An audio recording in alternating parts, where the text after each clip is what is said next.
levy duok piny gi siling abich ne gin siling apagaboro kuom ranyisi moro dhi dong 13 moro dong 15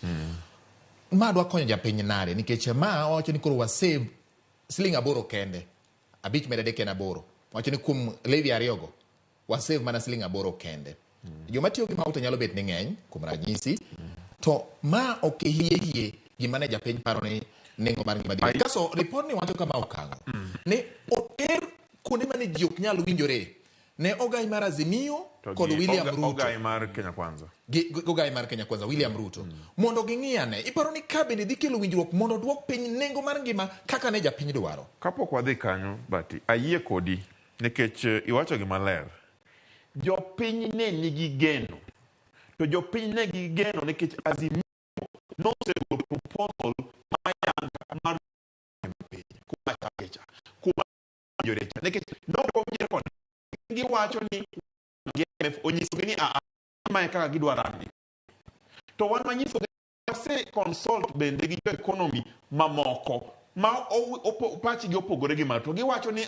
mondo mi waduok nengo ngima piny nyaka watim 1 2 3 4 5 nyaka 10 gidagi donginjo kaka gigo ka gidagi to kata kapok wadhi kanyo yes framework agreement wacho ni report ni kose lose titere e bunge kiny report ni bro dhi e bunge kiny jokisungu wacho for adoption and implementation to kapok odhi kuno ogai mar Azimio Raila Amolo Odinga biro bedo kode ogai mar Kenya Kwanza biro bedo kode to bende report framework cha wacho ni kanitiere ni weche moko ma ok wawinjore yes miluongo ni contentious weche go kendo itero ne ogai ariyoka mondo ng'e ni to kae itimo nang'o walemo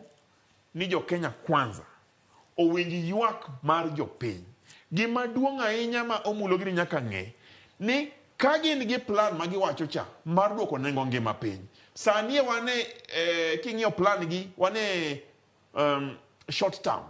bang' higa achiel onge gima gisetimo mondo mi giduok nengo ngima piny Ruto ndalo